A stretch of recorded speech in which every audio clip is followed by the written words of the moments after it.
If I can have your attention, please. We're now joined by the driver of the number 9 NAPA Auto Parts Chevrolet, Chase Elliott. We'll open into questions for Chase. We got Bob up front.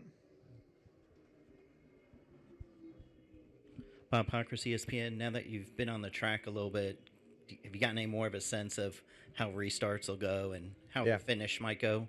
Yeah, I mean, the track to me is the same, which is a good thing. I think this is a great track that we come to. I think the visual of what you see is probably the biggest difference in what I see coming off turn 2. I guess is what it is now is a little odd, but I think the speed is going to be so slow for those restarts. I don't think that's going to be an issue being in the corner like that. So it'd be in front of the fans and they'll be able to see it. So it'll be good. Go to Jerry.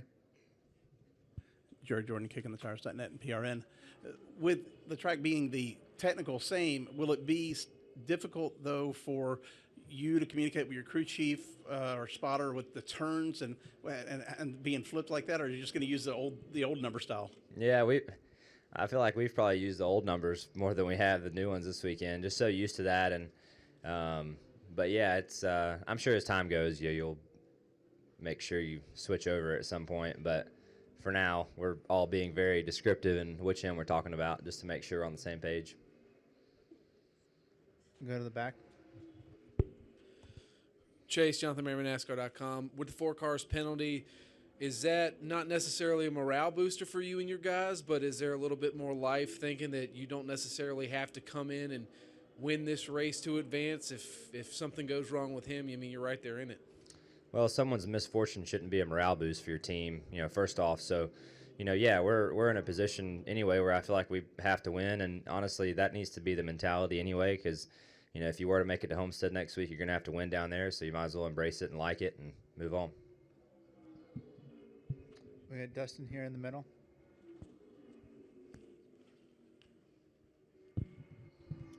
Dustin Long, NBC Sports. A couple questions. Pit road's been reconfigured a little bit. What is that like going down there, and what kind of issue might that be, or just trying to get used to and not getting caught speeding? Yeah, it's definitely different for sure, and I think you'll see a lot of teams practicing that tomorrow just because all the timing lines are different and the corner's really sharp in certain spots, and then it kind of opens back up in other sections. So it's an odd-shaped pit road and very very wide too. So yeah, I think everybody will spend some time on that tomorrow. We didn't really have enough time today with that practice, and then we were a little late getting going. So I didn't really have a chance to mess with it much. Also, Joey Logano says that based on how he's run lately, that he views himself as the favorite to win the championship. You're still a contender, so what do you say to that? I mean, I don't really care what he thinks. So. Any other questions for Chase? That's it. Thank you, sir. All right, thanks. We're now joined by the driver of the number 78 Auto Owners Insurance Toyota, Martin Truex Jr. We'll open it for questions for Martin. Bob in the front. Bob Pockris, ESPN. Once Barney told you that you should or could look for a job, how long did it take for you to finish that deal with Gibbs that was finally announced? I can't even remember the timeline. Honestly, I really didn't do much looking. They reached out to me right after that and said they were trying to work it out. So I really never talked to anybody else.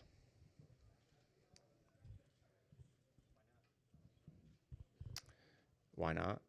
I felt like that opportunity was the right one for me and what I wanted to do.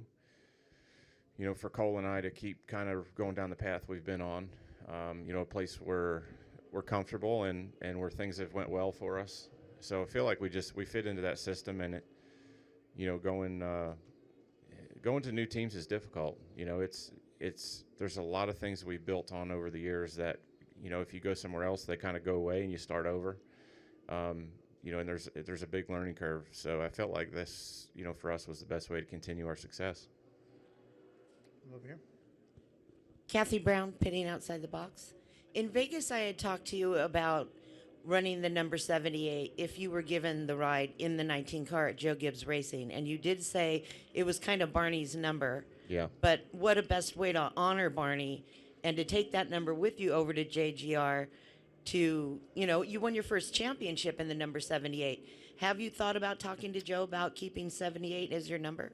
No, I really haven't, honestly. I don't really, I hadn't really thought about it. I don't know how I exactly feel about it. I still feel like it's Barney's number, and I don't feel like it would be right. And teams kind of have their number, and they like to stick to it. So I don't know. I hadn't really thought about it or talked about it with anyone. Come over here. Brock Beard, lastcar.info.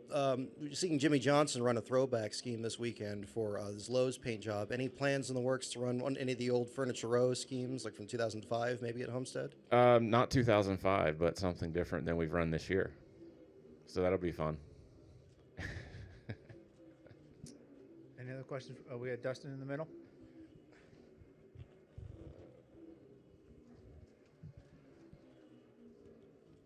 Dustin Long, NBC Sports.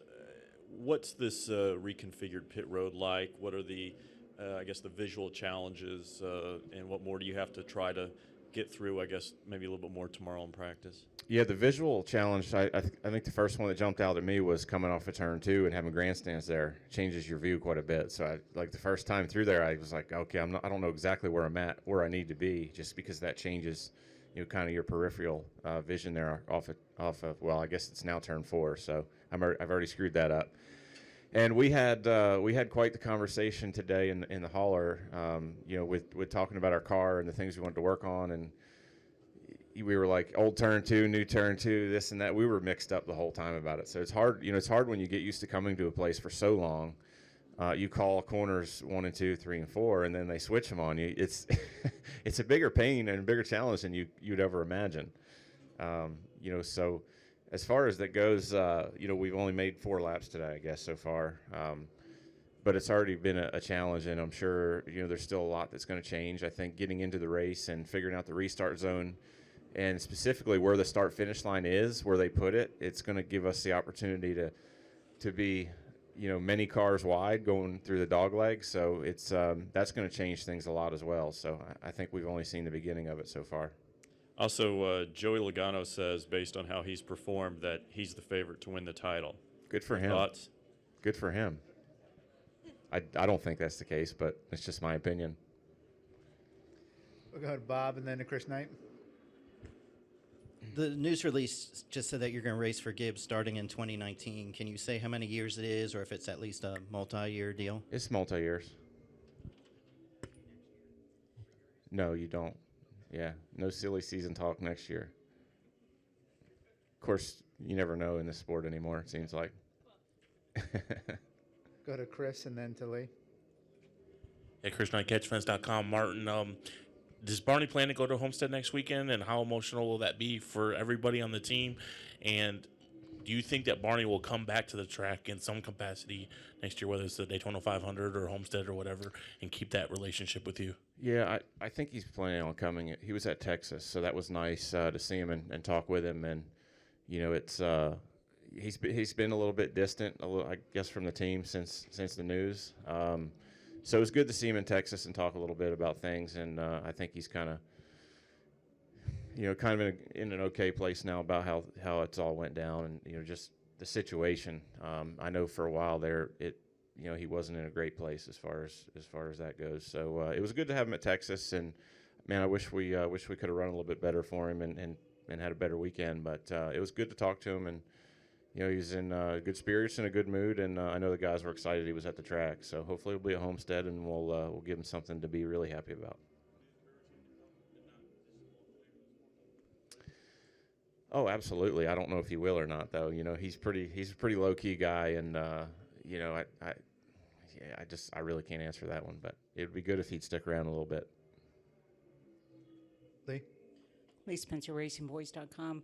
You lost Cole Pern to, I believe, a one-race suspension 2 years ago. When you get to the top of the level like you are, like Harvick is, how much does it matter to the team, and how much does it affect the team not to have the crew chief and the car chief on board? I think it depends on the team. It depends on the people, how they do things. I would say that today with technology, it's not as big of a deal as it would have been 5-10 years ago. Years ago the crew chiefs were more hands on the car. Now they're not so much hands on the car, and they can do a lot through Skype and computers, and they can get the radio transmission at the shop, I think, pretty quick. So I really don't think it's a huge deal. I think the car chief is a big deal just because they're hands on the car. They're orchestrating what's going on in the garage during practice. They're making sure, every box is checked, preparing for the race and the actual parts and pieces and all that. So I think that it's not really that big of a deal for the crew chief, and I believe they'll probably tell you the same thing. We'll go to Chase and then to Claire. Chase Willem, NASCAR.com. Martin, obviously, you're familiar with the pressure and the nerves of the playoffs. You're the defending champion, all that.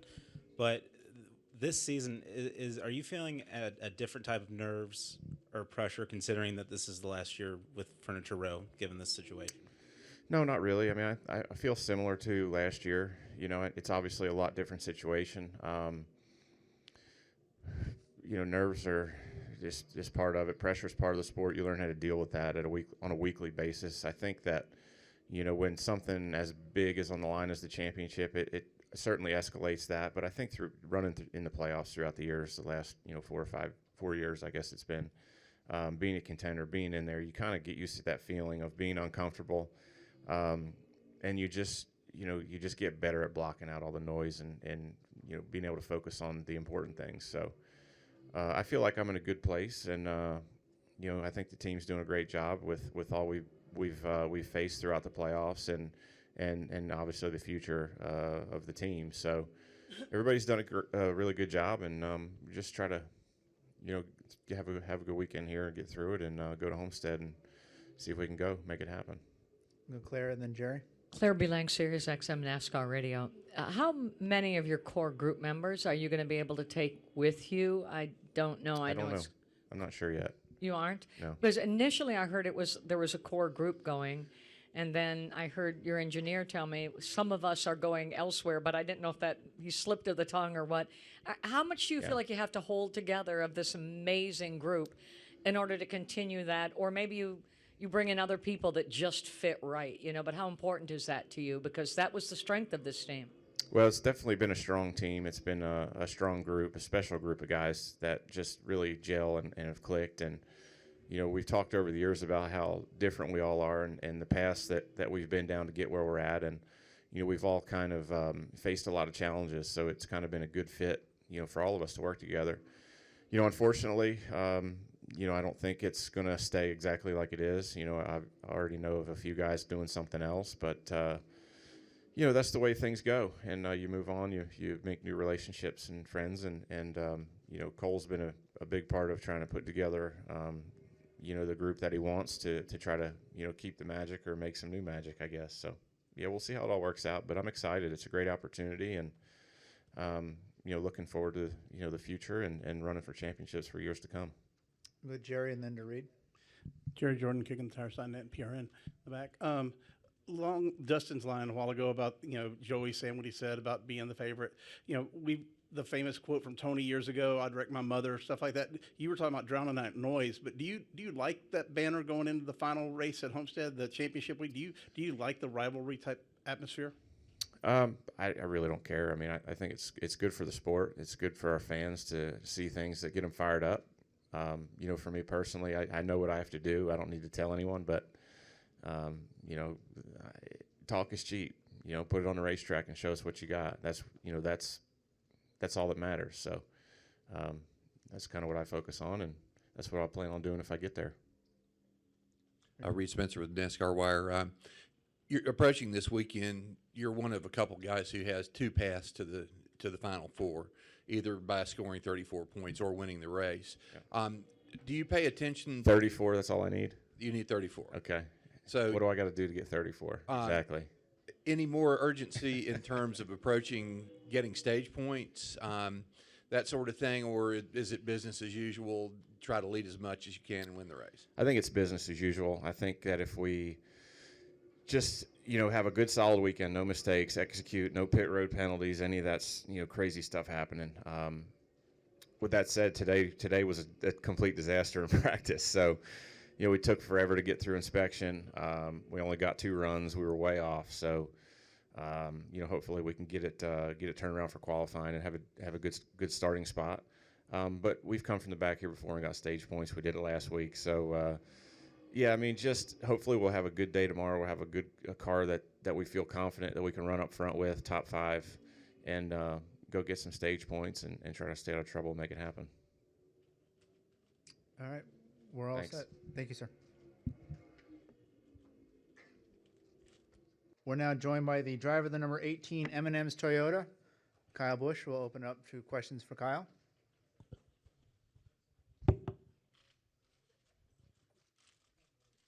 Put a lay in the front.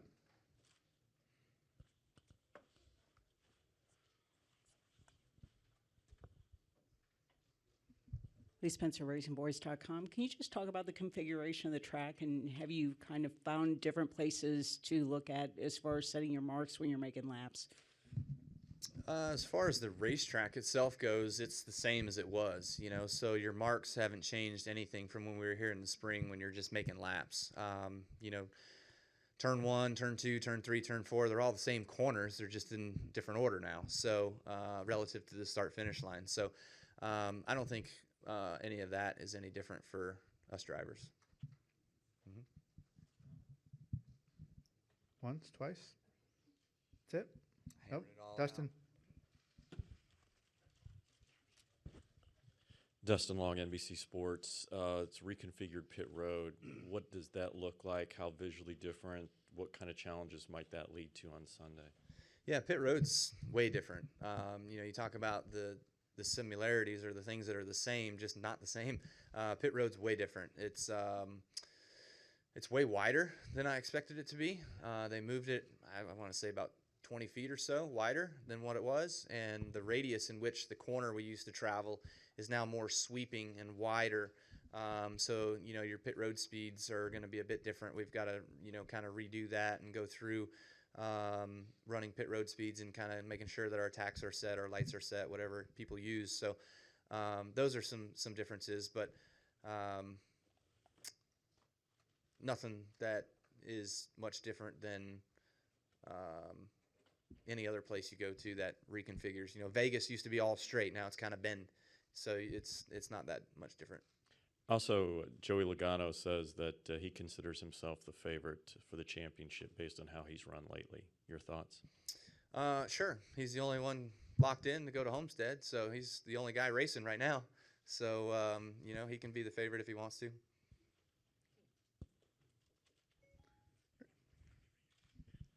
Justin Schuler, Speedway Media. We saw the Xfinity practice where a lot of the drivers were slow through 3 and 4, practicing restarts. Are you anticipating, either the high line or the low line being the best for restarts?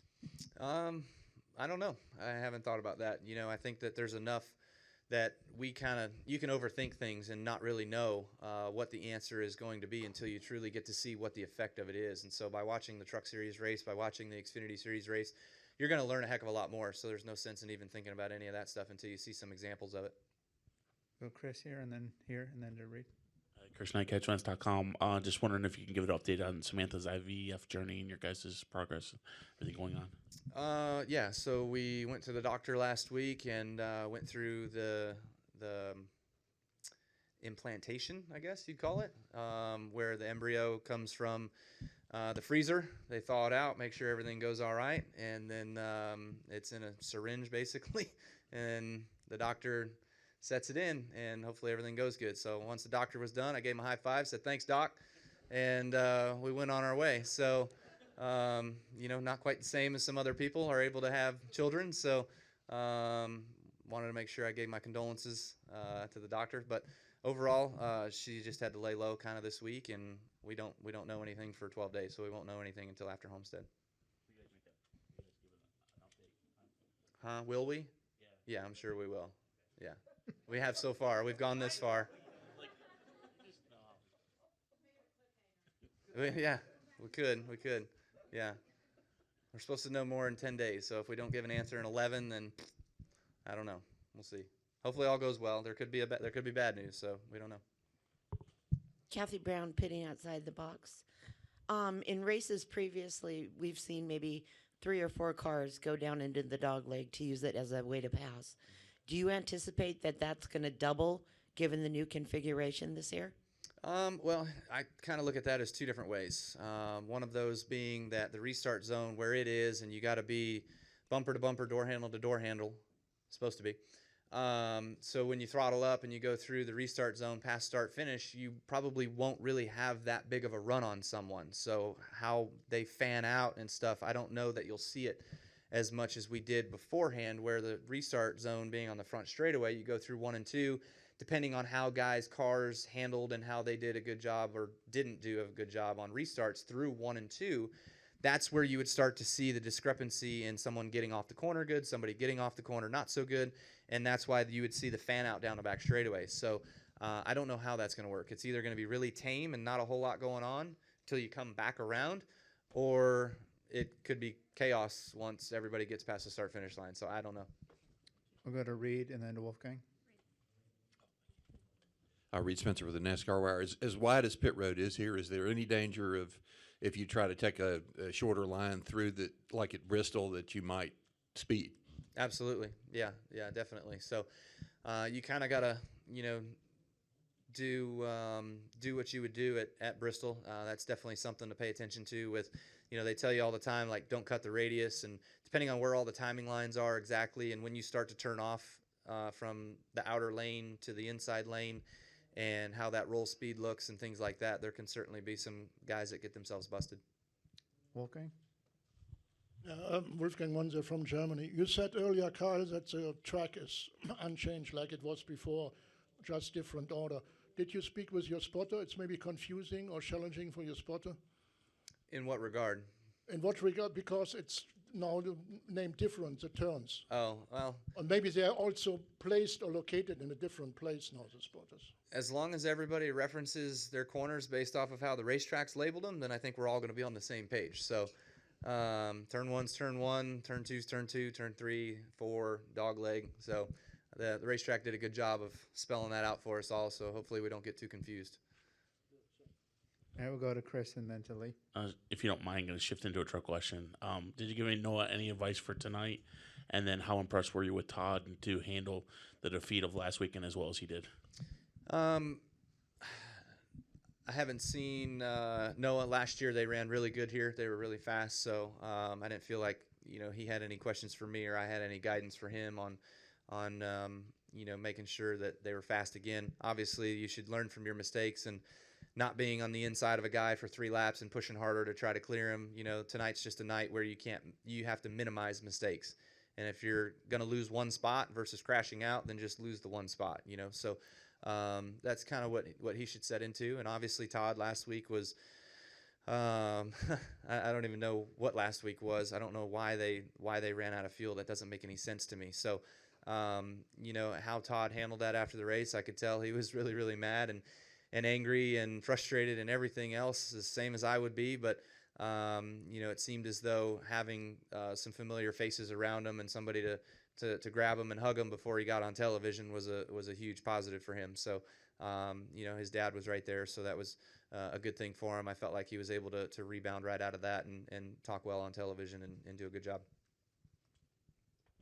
Lee Spencer, RacingBoys.com. I was at Snowball Derby a couple years ago when your car was DQ'd. Christopher Bell was driving and Gaypart was crew chief. On Sunday when Harvick's car was found illegal. On Wednesday? Well, but yes. He lost 40 points. He kept 20 points for the stage wins. You got it out a 17th place finish and I think had 24 points. How do you feel as far as when a car is disqualified afterwards like his was, although he kept the win?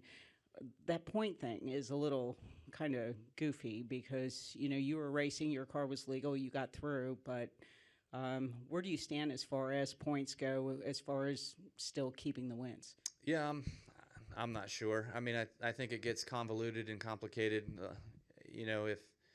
if a guy doesn't have any stage points at all and, finishes 20th but's a random and gets busted and has a 40-point penalty, he essentially gets a negative, right? So how do you give a negative? I don't know how that works. So I think that's kind of the deterrent as to how exactly they determine the number, or it's not. I don't know. Too complicated for me to figure out. People a lot smarter than me are trying to figure that out right now. But, it's just a fact of the matter, I guess. And, they were found in outside what the rules landscape is and got busted for it. So just kind of got to move on now.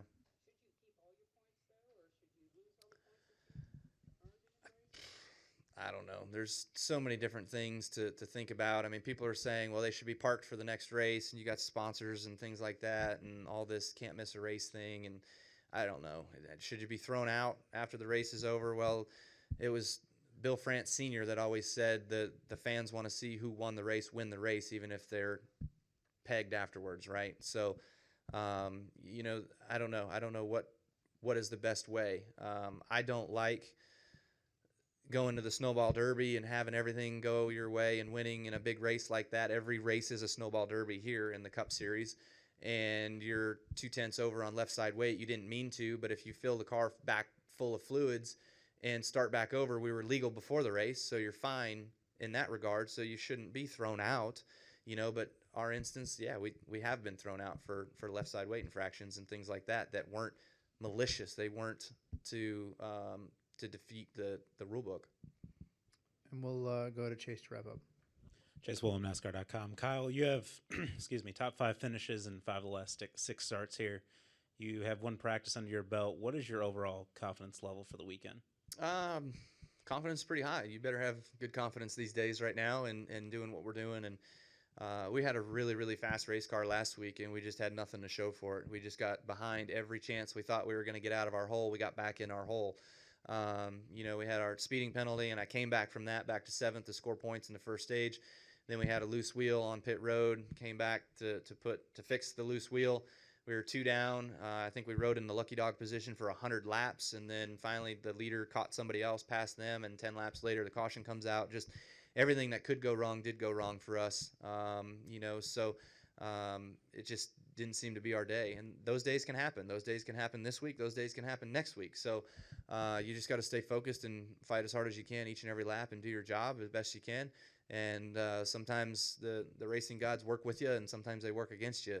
So it's just a matter of being able to do all that. But confidence is high. Race team's doing a great job. JGR, Toyota, the guys are building some really fast cars. So certainly looking forward to this week. Would love to be able to score the win and complete being able to win at every track with Joe Gibbs Racing, and that Phoenix is the last one of that. So hopefully we can do it.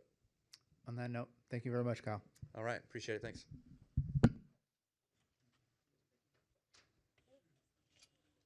But good afternoon, everyone. We're joined by 7-time NASCAR Cup Series champion Jimmie Johnson and 2-time Formula One champion Fernando Alonso from Sao Paulo, Brazil via Skype. Thank you for joining us, Fernando, and greetings from ISM Raceway here in Phoenix, Arizona. Hello everyone. And we're in Sao Paulo, a little bit far away, but hopefully very soon I will be with Jimmie and we can share some interesting stuff with all of you. Awesome. We've got a pretty good crowd here in Phoenix. So for those who are in the media center, if we can please keep the first 10 minutes here to questions related to Fernando and Jimmie's event, and then we have a few more minutes scheduled for Jimmie to just talk other racing matters. To kick it off, Jimmie, can you tell us a little bit about how this all came together? Yeah, honestly, the January press conference or press day that we had in Charlotte, North Carolina for the NASCAR series is when Fernando and I had a chance to meet and kind of throw this idea into motion. Fernando was coming through on his way to the Rolex 24, and we had a chance to meet, and I think many of you saw the picture and obviously saw Fernando there. And he only had to mention it once. He said, "Hey, man, would you ever want to trade cars?" I'm like, "Heck yeah." So immediately, we started the process with our teams. And it's been a very fun process. Everyone at McLaren has been fantastic. It's been great to watch Formula One with a whole new interest, knowing that I get a chance to drive Fernando's car. And go watch the final race in Abu Dhabi, 2 weeks, I guess it is, and then have a chance to drive the car in Bahrain. So started in January, and here we are in November finishing it off. All right, we'll go ahead and open it up for questions here in the Media Center. We'll come down here to the right.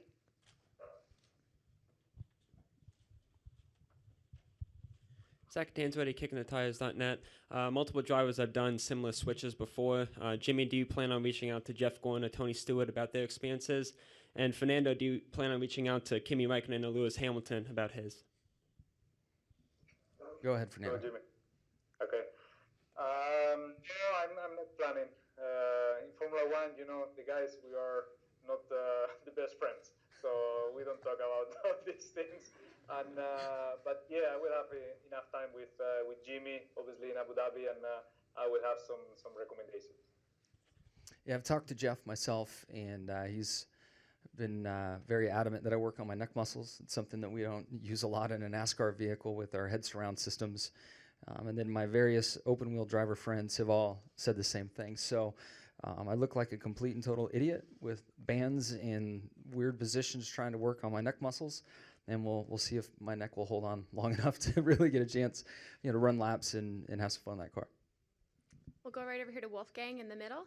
Yeah, Wolfgang Monzer from Germany, Rennsport Press. Hello, Fernando. I'm here in Arizona. A question for you, only one. As you maybe know, that McLaren Technologies is supplying the electronical hardware for the NASCAR race cars, for the Cup cars. Did you already had a chance to talk to McLaren Technologies technicians? And if so, what kind of information is important for you to know about NASCAR racing? No, I didn't have the chance to talk with them about this. I've been traveling recently to a lot of races, but I will probably have the best information coming from Jimmie, as I said, and some tips and recommendations and with the team. So yeah, I'm really curious. Obviously, it's going to be a privilege for me to drive a NASCAR car for the first time and with a legend alongside me. So yeah, I'm looking forward. Exciting. We'll go to Claire down here in front, in the middle, right here. And then over to Bob, then back to Michael.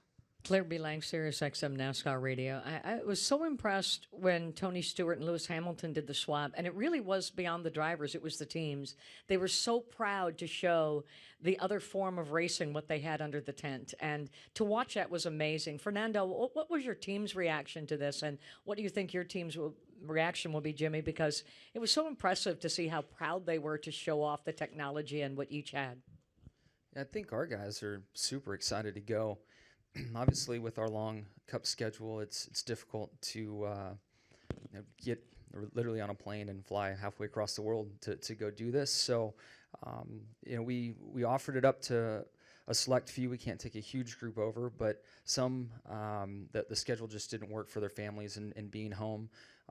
But the guys that are going are avid motorsports fans and avid F1 fans, and just really excited to see their equipment, to hopefully come to Abu Dhabi and watch on Friday or Saturday before they have to get back over to Bahrain to set up, for our event on that Monday. So there's a lot of curiosity, and I think a lot of respect between the two teams and between the two industries, and we're all kind of curious to see what the other side's about. Great. We'll come down here to Bob.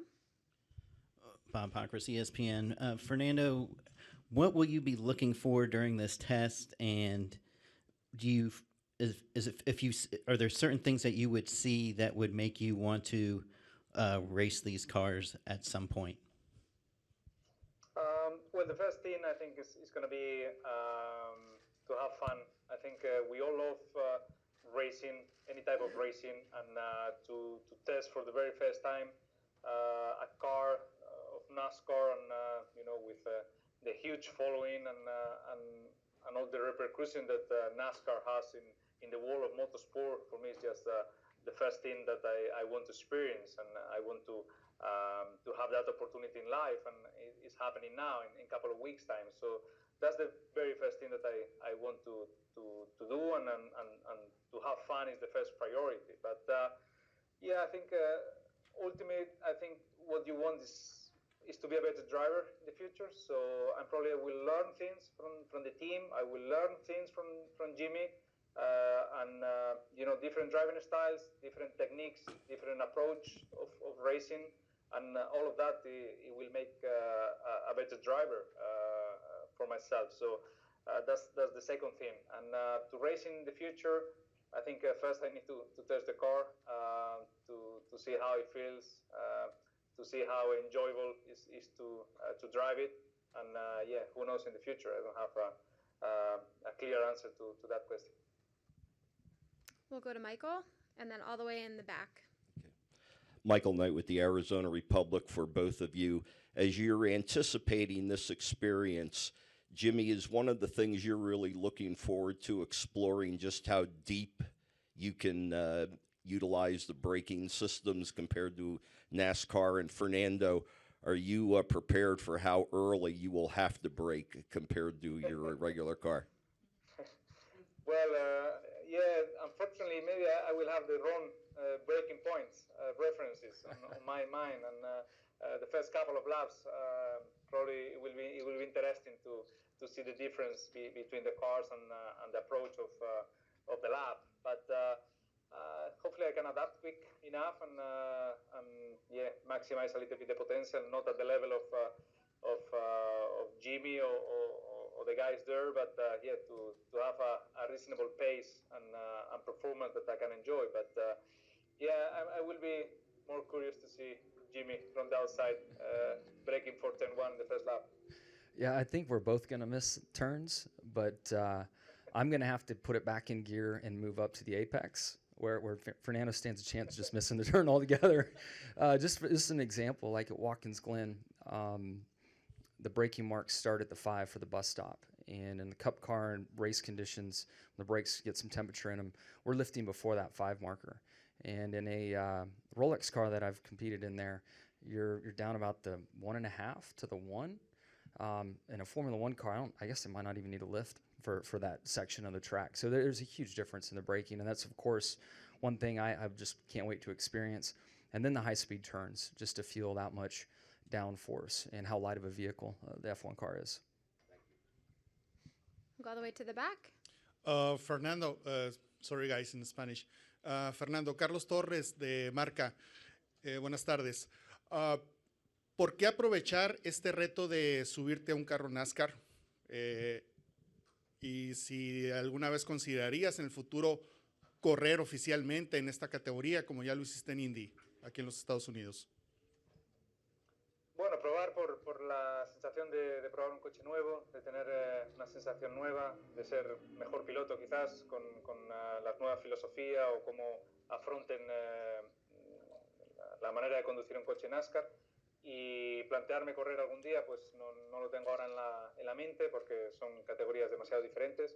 Pero bueno, primero voy a probarlo, disfrutar y quién sabe en el futuro. We'll stay in the back and go to John in a white shirt. And then we'll go to Reed and Chase. John Harville, ESPN Albuquerque. For both of you guys, is there any curiosity among your colleagues? So for Jimmie, are there any other drivers in the garage that want to hear about this experience after it's done? And the same thing for you, Fernando. Are there any F1 drivers that want to know what it's like to drive a stock car? Yeah, my friends are all pretty pretty jealous. You can imagine what Clint Boyer had to say. Anybody in motorsports wonders what the other vehicle can do and what it's like, and I'm sure on the Formula One side, there's curiosity as well. So, our guys are pumped and looking forward to it. I've had family members claiming they're going to stow away in the container, and they didn't realize the container left a long time ago. So, it's going to be a fun day, and I can't wait to come back and see everybody and tell them about it. I know when Jeff and Tony both did it, I was very drawn to watching the TV piece and then asking them questions after. And you, Fernando? Yeah, more or less the same here. From the day we posted the first video, there have been a lot of curiosity and a lot of questions, from my colleagues here, all the drivers, the teams, mechanics that I find here in the paddock. and especially the fans. Not only here at the races, also in the social media. There were a lot of questions and a lot of interest about this exchange, and I think the whole people of motorsport, they are curious to see what is going to happen, and obviously a lot of questions how they can follow the event that you will know very soon. And Fernando, obviously this is a great opportunity to cross promote the two pinnacles of motorsport. Just what is what do people think of NASCAR outside of America? What is it like in Europe? What do people think of when they think NASCAR? I think we have a lot of respect for NASCAR.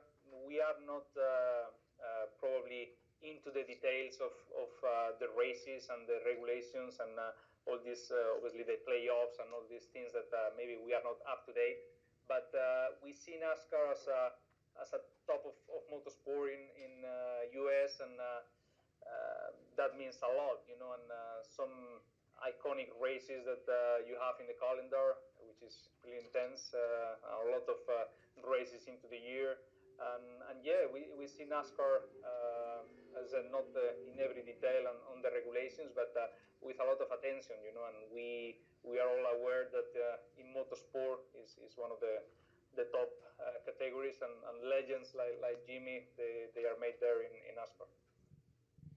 We'll go to Reed and then Chase. Reed Spencer with NASCAR Wire Service. Jimmie, is it a current road course car that's going over there, and what were the logistics of actually getting the car to Bahrain? Yeah, it is. It's our backup car from the Roval event. The way the timing worked out, it worked out well. We figured we'd have a road course car freshly prepped and ready to go. We kicked around other dates and where we were going to swap cars, and somewhere in the U.S. The opportunity in Bahrain developed and just made a lot of sense. And obviously, it's just something really different. And that was of importance to me. Let's do something different, and let's truly get time in each other's cars. I think the other swaps have been pretty limited on laps, and Fernando wants to get in there and run laps, and I want that same opportunity in his cars. So things kind of came together through the summer months. Immediately after the Roval race, we needed to get the container packed and put that on a ship, and the ship has arrived in Dubai. There's a few more stops that it needs to make, but it should arrive in Bahrain probably a week before the event takes place, and we'll be transferred over to the racetrack, and then our guys will get there probably a day or two in advance and start unpacking, unloading, getting the pit stall set up, and everything up and running. And then it's got to come all the way back, obviously, after that. Unless, Fernando, do you think I could load that F1 car in the container and you can keep the NASCAR vehicle?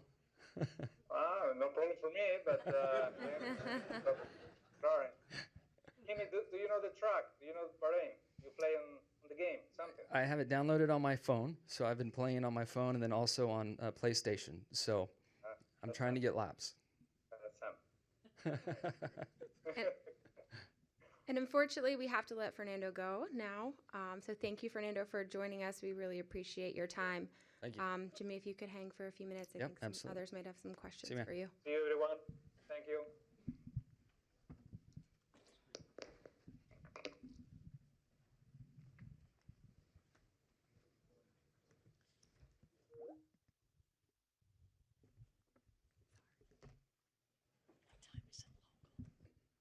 All right. We'll go ahead and open it up for a few questions with Jimmie. Chase, did you have a question? Yeah, I did. Chase Wilhelm, NASCAR.com. Jimmie, what went into choosing Bahrain as the site to make this ride swap? Was it logistical? Is it like one of Fernando's favorite tracks? What went into that? We were looking at a few places here. We looked at the Brickyard. We looked at Homestead, and we looked at Charlotte.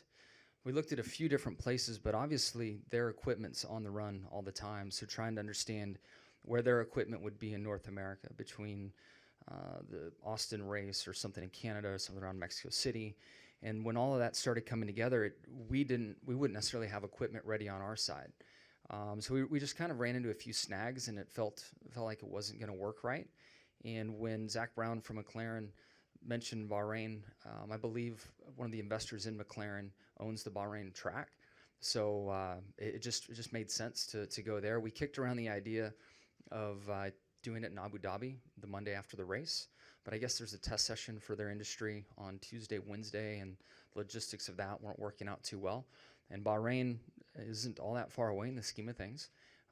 They have their own test teams and they're sending their test equipment over there, and it just kind of works out. So, and another piece to it too, I just want to do something different than what had been done in the past. I think Jeff and Tony both had great opportunities, very unique experiences, very cool racetracks, and I just wanted to kind of have my own twist on it as well. And with Fernando's desire to run a lot of laps and not just a lap or a handful of laps, this opportunity really made the most sense.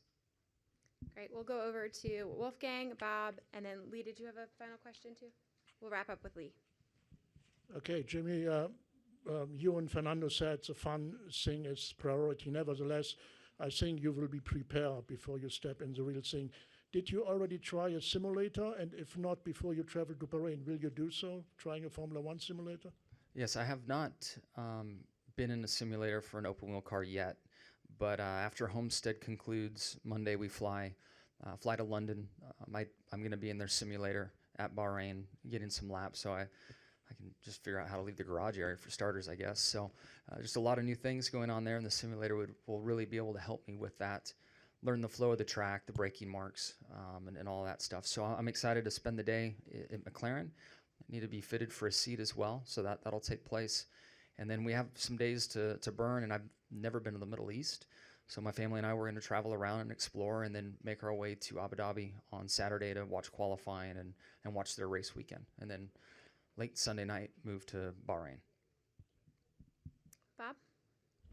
Bob Pockers, ESPN. I might be blindsiding you with this, so I apologize, but both NASCAR and ISC just announced that that NASCAR has offered to buy out the shareholders of ISC who aren't members of the France family and merge it into one privately held company. So I'm curious if, I know that's a lot to digest if you hadn't heard it. It's changing gears too. Yeah, I'm sorry. No, you're good. You're good. You're good. What would you think if the sanctioning body also owned racetracks, and what could that do for the sport? So that has been announced. It's been announced that they've given an offer. An Now offer. It's up to shareholders to. It's up to ISC to do some research and explain it to their shareholders, and then would have to be approved by the non-France family shareholders of ISC for it to go through. That's a lot to process, but initial reaction think that could eventually lead to flexibility for a schedule, event dates. We've all kicked around so many ideas.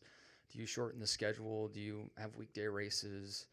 Do you? There's all these questions, and I think that unity and that collaboration, or those two entities combined, would be a step in that direction. I would think. It would hopefully open those doors to let those conversations really happen and progress be made. Pure speculation, of course, on my part, but that's where my first thoughts go. Lee, we'll wrap with you. Lee Spencer, RacingBoys.com. Just curious if you've selected what partners in crime from Hendrick Motorsports you'll take along for this venture. Yes, and we had to get passports and everybody locked in. So Alan Gustafson's going to go and crew chief for us. Chad is put in a ton of time and effort and work on the project, but with the new baby and the end of year when it falls, he's choosing to stay back and stay home. And then we have offered it up through the 48 kind of side initially. And honestly, it's taken a few twists and turns with people that can and can't go. So I don't know everybody specifically that's going, but Alan Gustafson will be the one kind of calling the shots over there for us. Yep. All right, Jimmie, thank you for your time. Thank you, I everybody. really appreciate it.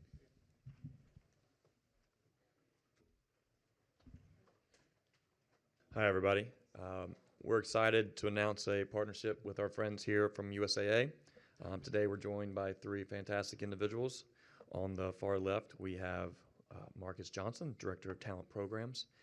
On the right, closest to me, we've got Latasha Causey, Director of Regional Site Management. And in the middle, we've got Gay Meyer, AVP of HR Regional Operations. And Gay is going to tell us a little bit more about what we're doing together. Gay? Thank you very much. Well, we are so excited to be here today.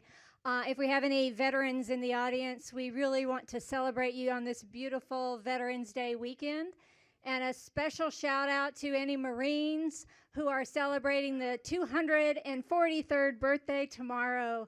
We really proud and excited to celebrate veterans today. We are very excited about our partnership with the ISM Raceway. USAA is committed to hiring veterans and military spouses in the Valley. And we are a large employer, I-17 in Happy Valley, up in the north part of the valley, looking to add many jobs in 2019. So we're excited. We are very committed to hiring vets. We hope that you will share that commitment with us and help us spread that word. Great. Marcus, Latasha? Marcus, you got anything? So as a director of talent programs, on a day-to-day basis, we see the challenges that our transitioning veterans have, and the journey that military spouses are on as well. It's very difficult and sometimes, and it's very important that we bring awareness to that. And again, as Gay said, that we are very committed to making that journey and that transition as easy as possible.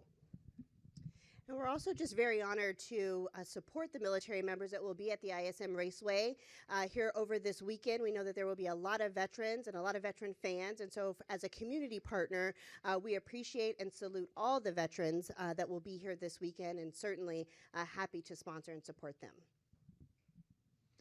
Thanks, guys. We'll open it up to some questions. Wolfgang? Yeah, I'm over from Germany. I'm sorry that my language is not so good. Can you explain the word or the term veterans? What can we understand under the term veterans? Yes, all military personnel who have honorably served. Yes, retired or active. Mr. Shuran? In terms of USAA's involvement with ISM Raceway, is this your first involvement with racing, and why did you choose to be involved with ISM Raceway? Yes, it is the first time for this type of partnership for USAA. We are very excited. Again, we're focused on veterans and their families, and many of those folks come to the racetrack. So we look to certainly share all amazing products that USAA offers, but also look to hire those folks. So that's our commitment. You got another one, John? Yeah, I do. A follow-up to that. USAA's involvement with ISM Raceway, I know that you've mentioned a regional or at least a local level involvement here. The track is, or this weekend's races are nationally televised and nationally broadcast. Is this a national outreach as well? No, currently this is a regional outreach for USAA. We are partnering with ISM Raceway. And because we're growing our employee base in the Valley, it's very purposeful and regional focused. Jerry? Jerry Jordan, KickingTheTires.net and PRN. What is it about the NASCAR fan base? Obviously, you're talking about the veterans coming to the races, but what is it about in partnering here and being with this fan base that did attract y'all? You could have put your effort somewhere else. One of the big things that we find, folks that come to the raceway share our core values. So yes, a lot of veterans and their families and others who look to USAA to provide top level service. And they just really connected to us from a core value perspective. Great. We have any other questions? Great. Awesome. Thanks so much for joining us today, guys. Oh, we do? One more question?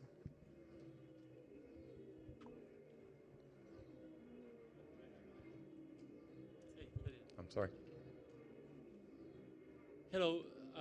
I would like to ask you if you can illuminate me about the origins of NASCAR and the relationship with veterans of World War II. If you can have an insight about that, I'd appreciate it. Thank you. Is the question specifically to World War II vets and NASCAR? Exactly, because I'm new to this. I come from Spain. I'm writing more about the culture and the history of NASCAR rather than the races specifically. So I would like to know an insight about the origins of NASCAR, I know that some of the most important drivers, pilots, were World War veterans, and they knew about mechanics, and they start eventually racing, and that's one of the main origins of the NASCAR. I don't know if you have an insight, maybe personal or maybe just a little bit of history. I know it's long, but Yeah, I might have to ask my colleagues for help there.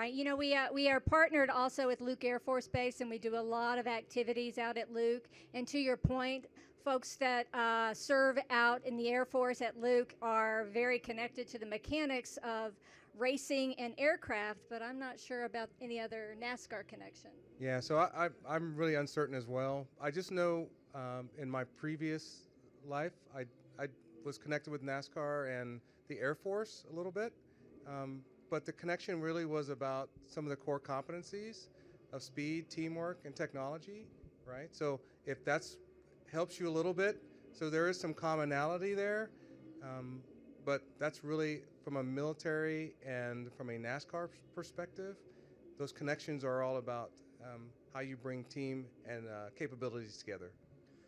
And I'll just follow up to that. We're very fortunate here at ISM Raceway that we get to celebrate Veterans Day with all this racing action and partner with folks like USAA and celebrate Valley heroes like Corey on Sunday. So we're really excited about that. All right. Thanks so much, guys.